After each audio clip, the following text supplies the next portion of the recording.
자, 오늘 제목은 땅끝 사람들에게 주신 하나님의 은혜라는 말씀을 가지고 제목 갖고 사도행전 13장 44절부터 52절 말씀을 같이 나누고자 합니다. 이 설교는 바울이 전도 여행 중에 지금 일어났던 여러 가지 상황을 지금 얘기한 겁니다. 바울의 1차 전도 여행이에요. 1차 전도 여행은 사도행전 13장 14장에 나와 있는데 무려 배를 타고 도보로 다니고 확인은 안 됐지만 마차도 좀 탔겠죠. 무려 2300km를 여행한 거예요. 그런데 여러 도시들을 다녔는데 사실 어떻게 보면 1차 전도 여행의 목적지가 오늘 말씀을 전한 비시디아 지방의 안디옥이라고 하는 도시예요. 왜 그러냐면 사도 바울이 여기서 쫓겨났어요. 쫓겨났음에도 불구하고 사도 바울이 다시 돌아서 다시 자기네 본 교회 수리아 안디옥 교회로 돌아가는 지경에도 또 들렸어요. 두 번째 들렸죠. 그 다음에 2차 전도여행 때 글로 해가지고 저쪽 드로아 쪽으로 나갔어요. 3번 들렸죠. 3차 전도여행 때도 또 들렸어요. 보세요. 이 작은 도시를 사도 바울이 얼마나 중점적으로 전도했는지 무려 사도 바울 같은 웬만해서 한 번 만나기 힘든 주의 종이잖아요. 그런 종이 4번을 가는 거예요. 그럼 보세요. 이번에 비시디아 안디옥에서 이렇게 복음 전했다고 하는 이 내용은 도대체 어떤 의미가 있을까라고 한번 생각을 해봅니다. 여러분, 비시디아 안디옥이라고 하는 도시는 한국에는 아마 이런 도시가 없을 거예요. 해발 1000m에서 한 1300m 되는 이런 고원지대예요. 한국의 고원도시라고 한다면 여러분 언뜻 생각나는 도시가 어디 있어요? 강원도 태백이잖아요. 태백은 해발 700 정도 돼요. 제 친구 목사님께서 목회하시는데 여름만 되면 놀러 오래요. 가면 거기는 여름에도 모기가 없는 지역이라고 합니다. 그런데 해발 한 1200m 되는 그런 고원지대에 도시를 건설했으니 도시가 얼마나 쾌적하겠어요. 이 도시는 산악지형이기 때문에 도시가 들어가기 적합하지가 않은데 로마 정부에서 정책적으로 그 도시를 고원 지방에 만들었어요. 왜요? 그럼 그런 지방에 가서 쾌적하게 살게 할 정도라면 일반 시민들, 평범한 사람들 글로 가서 살게 하는 도시가 아니란 말이에요. 그 도시는 휴양 도시예요. 계획 도시예요. 그리고 아주 로마 정부가 잘 그걸 원래 만든 분은 이제 안디옥이라고 하는 도시를 만든 그 수리아의 왕이 있어요. 셀루코스 왕이라고. 그 왕이 16개의 안디옥이라는 도시를 각 거처에 세웠는데 그 중에 하나가 바로 여기 비시디아 지방의 안디옥이에요. 그럼 그런 지방에 누가 가서 살아요? 여기는 바로 은퇴한 고관들, 그리고 은퇴한 공무원들, 군인들, 이런 사람들이 가서 사는 도시예요. 아무나 가서 못 살아요. 그만큼 쾌적하게 돼 있고, 쾌적하게 돼 있는 반면에 굉장히 또 어떻게 보면 불편한 지역이에요. 교통이 불편합니다. 험산줄령의 도시를 자그마하게 만들었기 때문에 모든 게 불편하잖아요. 근데 그런 데 가서 살려면 서민들은 줘도 못 살아요. 아니, 당장 앞에 나가면 구멍가게라도 있어야 되는데 이런 데는 어느 정도 자기의 자금력과 경제력을 갖고 가서 사는 사람들만이 살 수 있는 일종의 전원주택, 전원도시입니다. 그런 도시예요. 그럼 바울이 일반 시민들이 잘 알지 못하고 잘 알려지지 않은 도시 비시디아 지방의 안디옥으로 간 이유가 도대체 무엇입니까? 바울의 심장 속에는 바로 사도행전 1장 8절의 말씀이 살아있기 때문에 그래요. 오직 성령이 너에게 임하시면 너희가 권능을 받고 예루살렘과 온 유대와 사마리아와 땅끝까지 이르러 내 증인이 되리라. 그 말씀이 그를 사로잡은 겁니다. 땅끝이에요. 거긴 땅끝이에요. 누구도 잘 가기 싫어하는 땅끝이에요. 그 땅끝을 바울 전도팀이 간 겁니다. 그곳에 가서 복음을 전했어요. 자, 보세요. 우리는 흔히 생각할 겁니다.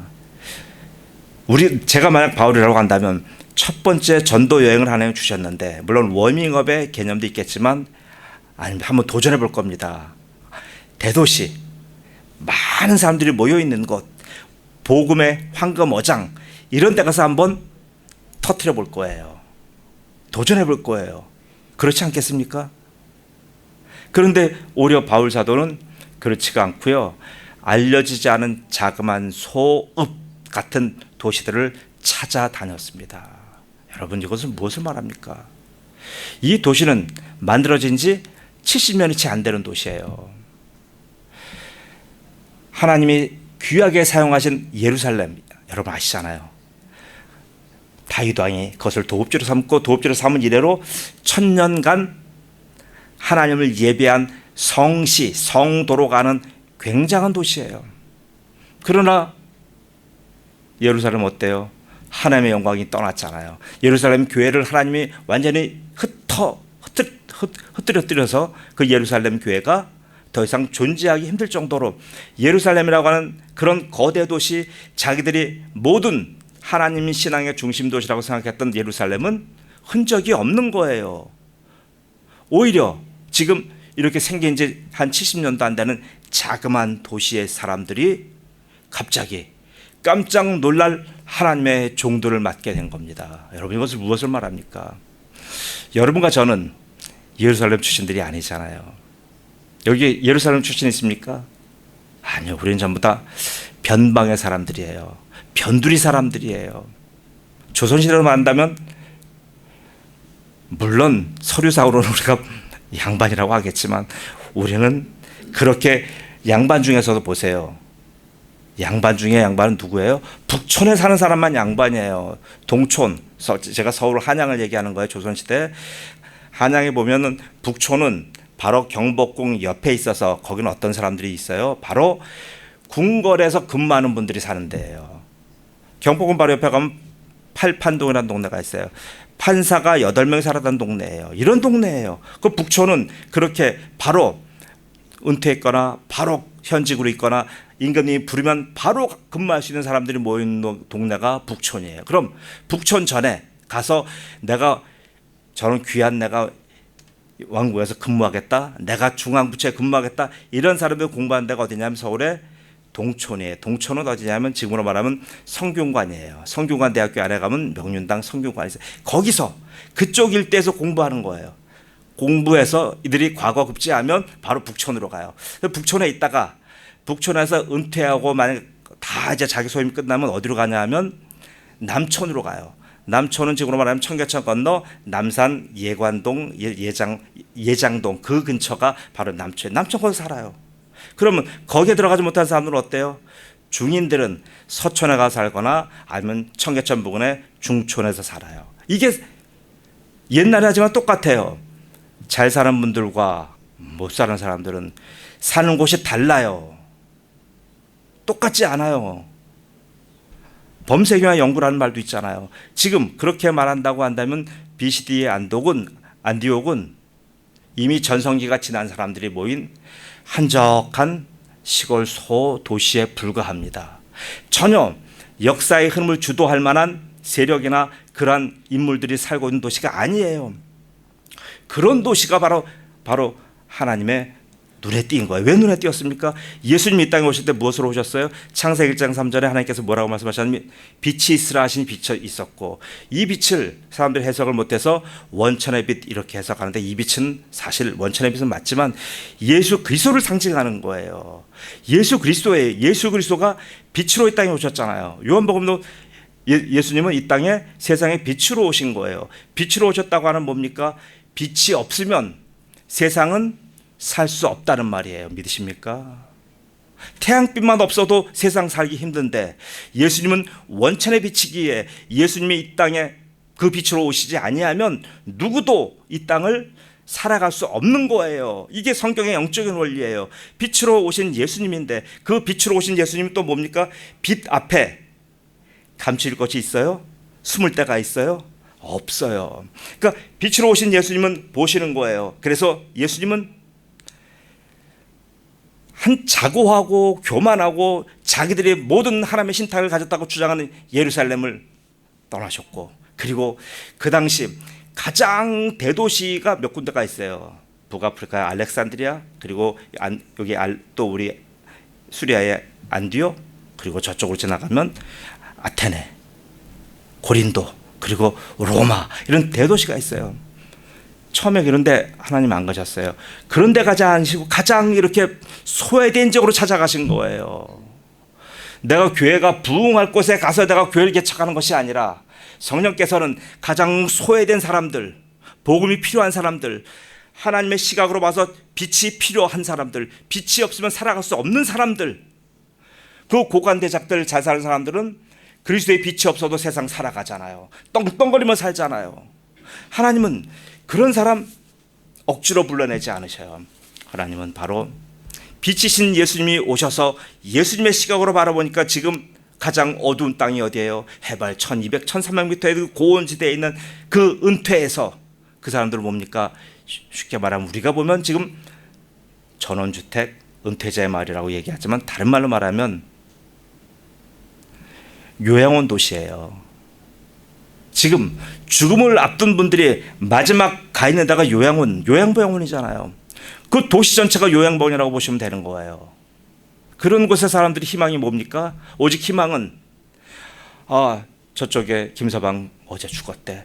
이쪽에 누가 지금 돌아가셨대. 다 이런 소식밖에 없잖아요.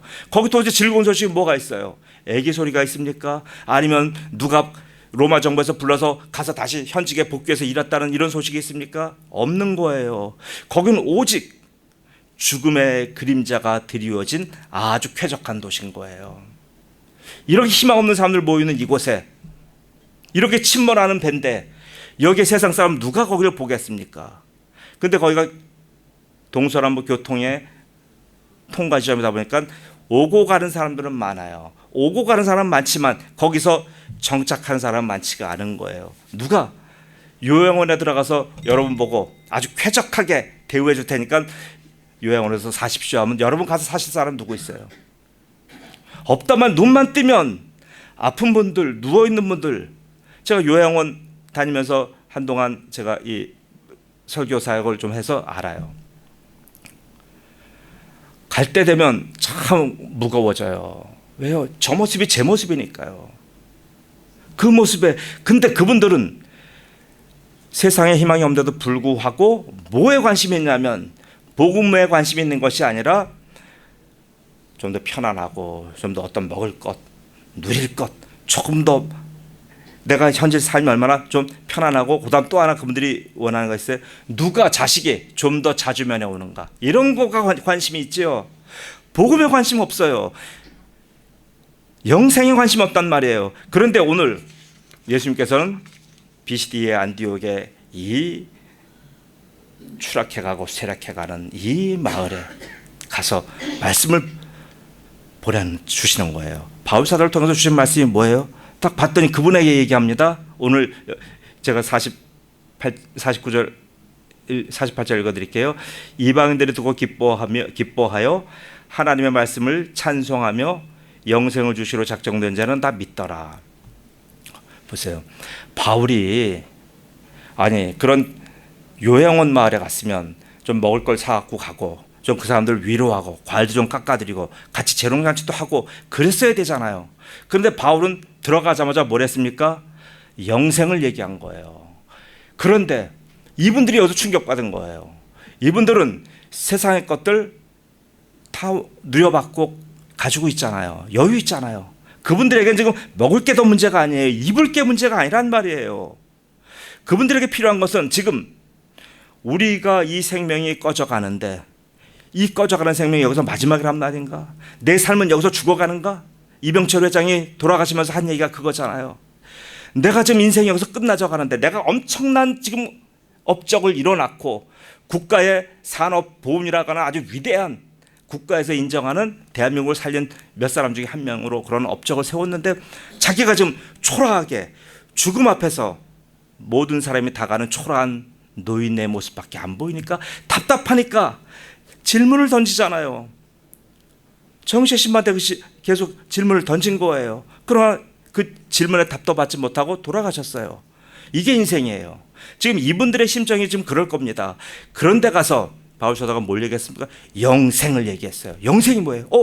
생명 얘기를 한 거예요. 우리 죽어가는 사람한테 무슨 생명인가? 다시 이 생명을 내가 받는다고 한다면 내가 젊음이 회복될 건가? 내가 전성기 때 내가 지금 다시 로마 정부에서 내가 쓰임 받았을 때 그때의 아름다운 모습 내가 갈 건가? 그런 거 아니잖아요. 자연 법칙을 어기면서까지 하나님이 주시는 생명 아니잖아요. 지금 주시는 생명은 우리가 이 땅에서 우리의 목숨이 다 쇠잔에서 다 끝나간 그 이후에 주시는 하나님의 영원한 생명을 그들에게 얘기한 거예요. 영생이라고 말은 함부로 쓰는 말이야. 우리는 지금 교회에서 어떠한 말이라도 다 사용하니까 평범하게 들어요. 근데 여기서 영생이라고 할 때 그 영원하다고 하는 말, 영원의 생명이잖아. 이 영원이란 말은 바로 로마 황제만 쓰는 말이에요. 로마 황제만 붙이는 말이에요. 일반인에게 영생, 영원하다는 말을 못 쓰는 거예요. 영원한 게 뭐 있어요? 영원한 것은 황제의 위, 황제의 권한, 황제만이 영원한 거예요. 왜 그러냐면 황제는 신이잖아요. 황제만이 쓸 수 있는 그 영원하다고 하는 말을 여기다 붙인 거예요. 그러니까 너무나 놀랍잖아요. 영원하다. 이 사람들이 놀랄 수밖에 없는 거예요. 왜요? 지금 이거 전에 이 영생을 말씀하면서 왜 이들이 영생이라는 말이 더 와닿냐면 이것을 이해하기 위해선 누가 41절을 한번 좀 읽어주십시오. 오늘 본문 말씀 중에서 41절. 예, 큰 소리로 좀 읽어주세요. 우빈 형제 좀 읽어주세요.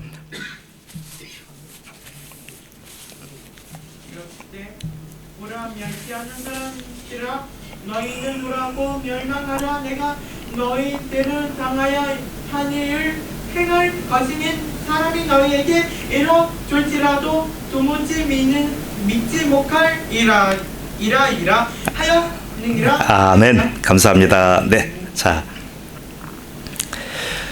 그 사람들한테 얘기한 거예요. 41절 보시면 보라 멸시하는 사람들아 너희는 놀라고 멸망하라. 너희는 지금 뭐냐면 멸망에 가고 있다. 너희는 지금 망하고 있다. 이걸 얘기했어요. 항상 그래요. 우리가 영생을 구원을 얘기하기에 앞서서 반드시 그분들의 현재 우리의 전적으로 타락한 상태를 먼저 얘기하는 거예요. 내 상태를 알아야 내 현재 좌표를 알아야 되잖아요. 내가 지금 어디에 서 있는지 알아야 되잖아요. 이걸 알게 한 거예요. 뭐라고 했습니까? 너희들은 멸망할 존재들이다. 여기서 멸망이라는 뜻은 헬라어로 어떤 뜻이냐면 안개예요. 안개처럼 안개가 있어봐야 도대체 얼마나 존재합니까? 아침에 해가 뜨면 안개는 소리 없이 사라지잖아요. 그리고 다른 말은 곧 멸망한다 그런 뜻이에요. 그리고 내 것이었는데 누가 훔쳐갔어요. 내 것인데 없어진 보물이에요. 이게 바로 지금 멸망이에요. 너희들은 지금 그러니까 멸망할 존재들하고 하니까 이분들이 갑자기 정신이 번쩍 나버린 거예요.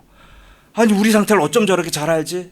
지금 우리가 지금 인구 한 5만의 소도시 우리 이 고원지대 우리가 그래도 우리가 대우받고 지금 많은 은퇴자들이 여기 들어오려고 좀 난리인데 우리는 특별히 선발돼서 온 사람들인데 우리가 지금 멸망해 간다는 걸 어떻게 알지? 다른 사람들 우리를 좀 부러워하는데 어떻게 하면 그 저런 마을 들어갈 수 있습니까?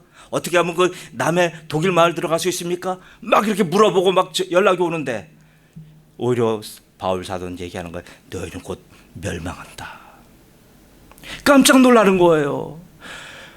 맞아. 지금 우리의 지금 말 못할 고민이 이거야. 우리가 곧 죽어가. 어제도 누가 죽었고 우리 조금 있다간 모두 다 죽을 거야. 그럼 어떻게 되는 거지? 그런 상황 속에서 오늘 바울 사도가 영생 얘기를 한 거예요. 영생 얘기를 하니까 이 사람들이 번쩍 드는 거예요. 그러니까 듣는 거예요. 들어요. 믿음은 들음에서 나는 겁니다. 그분들이 자기들의 지금 현재 처한 상황을 바울에 의해서 들켰잖아요. 아무리 멋지게 잘 차려입고 아무리 품위 있게 꾸몄다고 할지라도 그분들에게는 시신의 냄새가 벌써 나고 있잖아요. 그걸 바울 사도가 직접적으로 던진 거예요. 그러고 나니까 그분들은 바울 사도의 말을 듣고 그럼 여기서 어떻게 해야 됩니까? 어떻게 살아나야 됩니까? 봤더니 바울 사도의 손에 갖고 온 건 아무것도 없어요. 과일 바구니도 없어요. 돈봉투도 없어요. 그런데 바울 사도의 입에서 나오는 그 복음은 바로 영생을 얘기하는 거, 영원한 생명을 얘기하는 거. 내가 지금 너에게는 영원한 생명을 주겠다. 자, 지금 그러니까 이분들이 다 듣고 그 말씀 앞에 오늘 완전히 여기 비시디아 안디옥에 모든 사람들이 다 나와서 그 말씀을 들을 정도로 대 공연은 지금 성황리에 지금 진행되고 있어요. 시편 말씀에 시편 49편 20절입니다. 예수님 없는 사람은 어때요? 예수님 없는 사람들은 지금 여기 비시디아 안디옥 사람만 아니에요. 비시디아 안디옥 사람들은 예수님 없고 그다음에 나이가 들었고 그러니까 이분들은 알아요.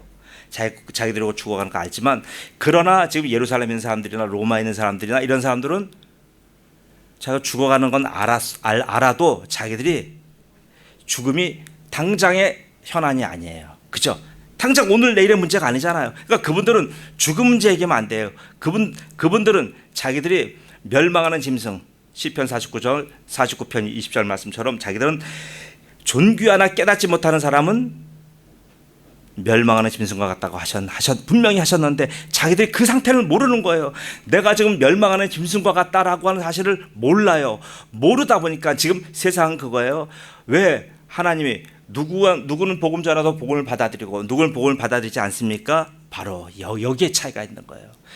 바로 멸망하는 짐승과 같은 자기의 존재를 깨닫는 분들은 그 존재를 아는 사람들은 바로 영생의 복음이 주어지면 거기에 귀를 들어요. 그러나 그렇지 않은 분들은 그것을 오불관원이에요. 나랑 상관없는 얘기로 들어버려요. 그러니까 아무리 복음을 전해도 아무리 열과 성을 다해서 복음을 전해도 관심 없어요. 거기에 제가 지쳤잖아요. 지쳐가지고 제가 그래서 하나님 문 열어주셔야 그때 가서 복음 전하자. 그래서 이제는 억지로 가갖고 사람들 교회 오세요 이런 짓 안 해요. 자, 그러면 오늘 이 영생이에요. 이분들에게 주신 선물이 영생이에요. 자, 영생은 똑같이 영생이 예루살렘 사람이나 아테네 사람이나 고린도 사람이나 그리고 비시디아 안디옥 사람이나 똑같이 영생이 나중에 주어졌는데 누가 알아차려요? 바로 이 자기들의 지금 멸망할 짐승과 같다고 하는 자기 상황을 아는 분들이 지금 깨닫는 거예요. 그런데 지금 여러분과 저는 그런 사람이에요. 여러분과 저는 북촌 사람들은 아니잖아요. 우리 지금 예루살렘 사람들도 아니잖아요. 우리는 뭐예요? 이 사회에서 우리 하나 죽는다고 하더라도 누구 하나 알아주지 않을 그런 우리는 무명의 사람들이에요. 그 무명의 사람들, 이런 사람들에게 지금 오늘 누가 오셨어요? 빛이신 예수님이 찾아오신 거예요. 오셔서 우리에게 뭘 주셔요? 크래커 준 것도 아니고요, 빵 준 것도 아니에요. 우리에게 영생을 주셨단 말이에요. 영생은 뭐예요? 오늘 영생에 대해서 제가 간략하게 정리하고 말씀 마치겠습니다. 영생은 첫 번째로 바로 영생을 주신 주체가 누구냐, 주체의 문제가 따라가요. 만약에 영생을 로마 황제가 내가 너에게 영생을 주겠다라고 한다면 많은 사람은 믿을지도 몰라요. 왜요? 황제니까. 그러나 알잖아요. 로마 황제가 준 저 영생의 선물은 잠깐이라는 것 알아요. 여러분, 세상에 여러분에게 영생의 선물 줄 수가 있어요. 돈도 영생의 선물이 될 수 있고 여러 가지 많은 거 있잖아. 그러나 그것들은 곧 다 낡아지고요, 곧 다 불에 타서 없어져 버려요. 오직 이 주체가 누구냐가 중요한 거예요. 영생을 주시는 분이 누구냐. 성경은 오늘 성경에 나오잖아요. 하나님께서 영생을 주시기로 작정된 자, 영생을 주시기로 작정한 분은 누구예요? 하나님이에요. 하나님께서 주시는 거예요. 하나님께서 주시는 거기 때문에 믿을 만한 거예요. 저는 영생을 제 이름으로 만약 제가 영생을 준다고 한다면, 제 이름으로 제가 영생을 받았다고 한다면 저는 저 자신도 믿지 않아요. 저 예수님 안 믿어요. 저 교회 안 나와요. 그런데 저는 이 영생을 하나님이 주시는 영생이기 때문에 저는 그걸 믿는 거예요. 왜요? 하나님 주신 걸 누가 뺏어가요? 에베소 1장 11절입니다. 모든 일을 그의 뜻의 결정대로 일하시는 이의 계획을 따라 우리가 예정을 입어 그 안에서 기업이 되었도다. 보세요. 하나님이 하신 거잖아요. 하나님이 영생을 일으키신 거잖아요. 하나님이 영생을 직접 주신 거잖아요. 하나님 왜 어떤 분도 우리에게 영생을 주겠다고 한다는 것은 다 뭐라고요? 가짜예요. 이만희가 영생을 줘요? 가짜잖아요. 누가 영생을 줄 수가 있어요? 디모데서 1장 9절 말씀입니다.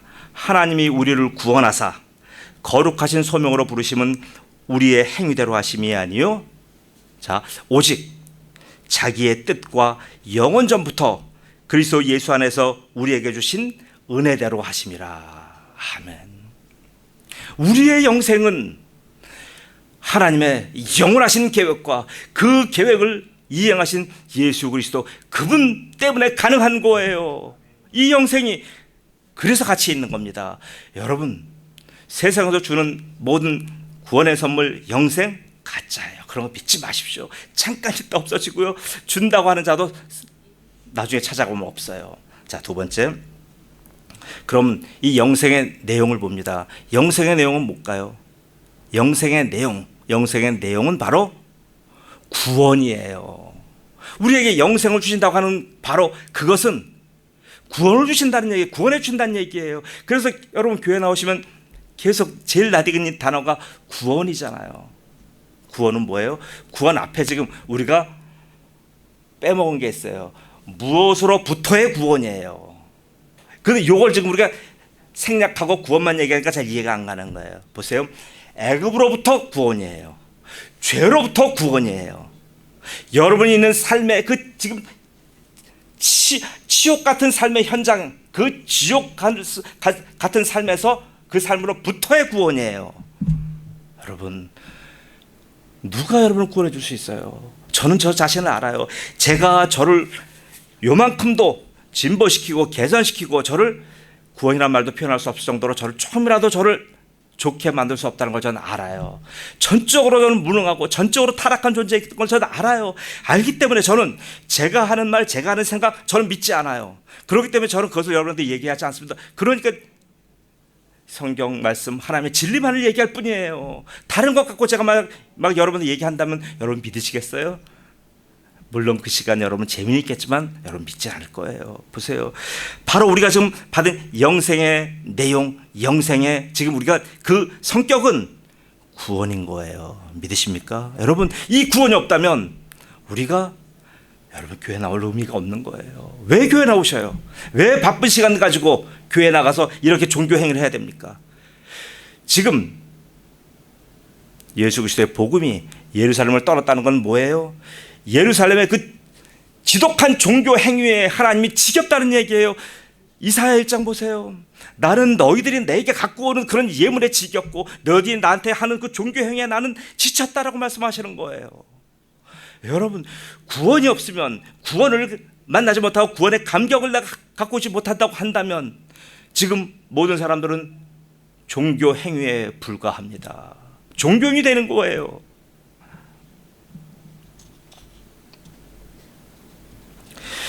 히브리서 5장 9절 말씀 제가 읽을게요. 온전하게 되셨은즉 자기에게 순종하는 모든 자에게 영원한 구원의 근원이 되시고. 보세요. 구원이잖아요. 내용이 구원이에요. 이 영생. 그리고 베드로후서 1장 9절입니다. 베드로전서 1장 9절입니다. 믿음의 결국 곧 영혼의 구원을 받음이라. 믿으십니까? 영혼의 구원이에요. 지금 우리가 이 영혼의 구원을 위해서 떡도 배달하고 밥도 배달하고 우리가 연탄도 배달하는 거죠. 근데 이게 목적이 아니잖아요. 그것 때문에 그것은 우리가 매개체일 거예요. 그것은 떡을 준다는 행위는 생명의 떡이 있음을 알게 하는 거잖아요. 교회가 왜 가장 이 사회복지자들을 국가이사로 많이 하는 게 뭡니까? 교회는 바로 영혼의 구원을 알리기 위해서 교회가 가지고 있는 모든 물적, 인적 자원을 전부 다 가동해서 사회에 베푸는 거예요. 그래도 그 모든 것이 유출됨에도 불구하고 한 사람의 하나님 영생 주시기로 작정된 그 영혼을 찾으려고 하는 교회의 몸부림이란 말이에요. 우리가 그렇게 함으로 해서 도대체 무엇을 얻습니까? 사회에서 박수를 받아요? 사회에서 어떤 존중받아요? 그런 거 아니잖아요. 그 죽어가는 한 영혼, 하나님이 영생 주기로 작정된 그 영혼을 찾으려고 우리가 그렇게 지금 모든 우리가 자원을 동원하는 거잖아요. 자, 구원의 내용, 영생의 내용 두 번째는 바로 구원입니다. 세 번째는 그러면 이게 영생 받은 자는 어떻게 합니까? 영생은 영원한 생명, 영원한 생명은 우리가 그 하나님 영원하신 하나님과 함께 거하는 영생이니까 이 땅에서 우리랑은 상관이 없겠네요. 그럼 영생 받았고 구원 받았으니까 우리는 죽어서 그때 편안하게 하늘나라도 누리면 되겠네요. 그렇게 말하는 사람이 많아요. 그래서 저한테 많은 사람이 얘기합니다. 목사님, 좀 놀다가 제가 한 85세쯤 되면 교회 올게요. 죽기 전에 올게요. 그런 사람들 여러 사람 있어요. 그럼 제가 얘기합니다. 언제 어느 때 하나님이 불러가실지 어떻게 아십니까? 나 지금 힘도 있고 나 지금 뭐 경제력도 있고 지금 세상도 즐기고 써야 되고 자기의 개혁을 휘황찬란하게 얘기합니다. 제가 좀 얘기했잖아요. 아는 선배 한 분 70대 중반에 돌아가셨어요. 젊은 나이에요. 돌아가시기 전에 한 1년 동안 오산에서 영등포까지 다니면서 임플란트 시술했어요. 한 몇 천만 원 들여서 입안을 전체 시술했어요. 그분이 1년 후에 자기가 돌아가실 줄 알았더라면 이거 했겠습니까? 그 돈 몇 천만 원 가지고 어디 유용한데 어디 이거 꼭 이거 없으면 살아가지 못할 분들에게 아니면 이것 갖고 주님 복음 전하는데 그렇게 드렸을 거 아니에요. 모른단 말이에요. 아니 그날과 그 시를 어떻게 알아요? 그 멸망의 때가 온다는 걸 자기가 어떻게 알아요? 그러니까 우리는 어떻게 됩니까? 지금이에요. 지금 우리가 주님을 만나고 지금 우리가 이 주님 앞에 영생 받은 분들은 반응을 하는 거예요. 무엇으로 반응한다고요? 바로 믿더라. 믿음으로 반응하는 거예요. 이 믿음의 반응은 내가 믿어야 되겠지라고 막 결심하고 막 의지적으로 노력하는 것 아니에요, 여러분. 여기서 믿음이란 것은요, 하나님의 선물이고요. 하나님의 마음이 내게 주어진 거예요. 마음이 들어오니까 어느 날 갑자기 없던 마음이 생기고요. 보이지 않던 것이 보여지고요. 가고 싶지 않던 곳이 가게 되고요. 교회가 어느 날 갑자기 자기의 삶의 일부가 돼버리는 거예요. 왜요? 믿음이 있다고 하면서 교회 나가지 않으면 어떻게 되는 줄 아십니까? 여러분, 홀로 세상 떠돌아다니시면 이리가 오든 승냥이가 오든 실랑이 오든 하다못해 동네 똥개라도 와갖고 건드려요. 누가 잡아줄 거예요? 어떻게 자가 이겨낼 겁니까? 이겨낼 방법이 없어요.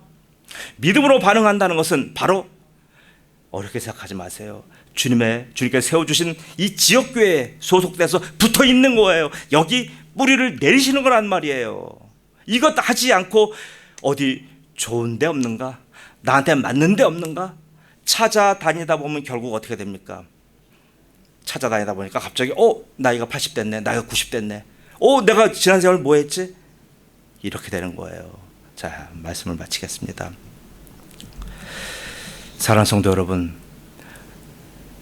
우리는 알잖아요. 여러분과 저는 우리는 로마 시민이 아닌 거 알잖아요. 예루살렘 시민이 아닌 것도 알잖아요. 그럼 뭐예요? 우리는 낮고 천한 곳에서 아무런 위에서 주시는 빛 아니면 세상에서 비춰주는 여러 가지 많은 혜택 받아도 제대로 못 살아가는 그런 변방의 사람들이에요. 이 변방의 사람들이 이 땅에서 누리며 이 땅에서 승리하며 살아가는 비결은 딱 한 개밖에 없어요. 무엇입니까? 그것은 바로 오늘 하나님께서 구원 주시기로 작정된 영혼들, 하나님께서 영생 주시기로 작정된 영혼들은 전부 다 하나님의 말씀 앞에 반응하는 거예요. 말씀을 듣고 기뻐하며 말씀 앞에 나오며 교회 앞에 믿음으로 반응하는 것, 이거예요. 여러분이 그래서 여기 앉아 계시고 저도 그래서 외치는 겁니다. 사랑하는 성도 여러분, 우리는 지금 자교 좌표라는 거예요. 주일날은 뭐예요? 주일날은 내가 왜 사는가를 확인하는 날이에요. 나의 좌표를 하는 거예요. 좌표라는 건 뭐냐면 내 위치와 방향을 하는 거예요. 지금 내 위치는 어디에 있고 나는 어떤 방향으로 나가야 되는가, 이것을 알아가는 게 바로 주일날 주일 예배를 통해서 여러분 아셔야 돼요. 이 방향이 잡히잖아요. 그러면 나머지 6일간은 그 방향대로 살아가는 거예요. 어떻게 살아가느냐, 그게 6일간의 고민이에요. 근데 주일날 내가 왜 사느냐에 대한 해답이 나오지 않은 사람은 6일간에 어떻게 사느냐에 대한 답이 없으니까 자기 멋대로 살아요. 힘들면 저기도 가고 힘들면 이 사람도 만나고 여기저기 돌아다니고 그래봐야 해결됩니까? 주일 예배 한번 여러분 엉망으로 지나가면 그 한 주간에 어떻게 살아가느냐의 삶에 대해서 여러분 확신이 없어요. 하나님 나를 인도하시고 하나님 나를 도와주시고 이 사막을 지나는 데 있어서 하나님의 영광의 빛이 나와 함께 한다고 하는 여러분의 확신이 없는 거예요. 확신 없는 삶을 일주일 동안 살다 보면 어떻게 돼요? 여기 빠지고 저기 넘어지고 여기서 터지고 이 사람이 찝적대고 하면 도무지 한 주간의 삶이 내가 나를 어떻게 제어할 수 없는 상황까지 갑니다. 그러므로 사랑하는 성도 여러분, 주일날 내가 영생받은 사람은, 구원 얻은 사람은 내가 왜 사느냐의 문제를 다시 한번 점검하십시오. 점검하는 이 시간 점검하시고 나면 이번 한 주간은 여러분 어떻게 살아가느냐에 대한 문제는 걱정하실 거 없어요. 왜요? 빛이신 예수님, 성령님께서 인도하셔서 성령의 방향성을 따라 여러분과 저를 인도하실 거예요. 이런 위대한 인생으로 살아가시기를 예수님으로 축복합니다. 아멘. 기도합니다. 전능하신 아버지 하나님 은혜 감사합니다. 아버지 하나님, 어쩌면 주님께서는 예루살렘에 임하지 아니하시고 그 작은 촌락 베들레헴으로 오셨습니까? 어쩌면 예수님께서는 복음을 가지고 저 로마로 가지 아니하시고 그리고 주님 비시디 안디옥 같은 비실비실하고 나약하고 곧 죽음을 앞둔 이런 죽음의 향기가 있는 동네로 오셨습니까? 아버지 하나님, 바로 이것은 우리의 모습을 이렇게 알려주신 주님의 마음인 것을 고백하오니 아버지 하나님, 이제 우리가 오늘 복음을 받은 사람으로 이번 한 주간 복음으로 승리하기로 원합니다. 아버지 하나님, 우리 성도들 한 분 한 분 다 붙들어 주셔서 한 주간의 삶 넘어지지 않게 하시고 실패하지 않게 하시고 넘어졌다 하더라도 다시 일어나게 하시며, 그래서 오직 빛 대신 예수님의 인도받아서 이번 한 주간도 승리하는 성도들로 축복해 주옵소서. 감사하며 예수님의 이름으로 기도드리옵나이다. 아멘.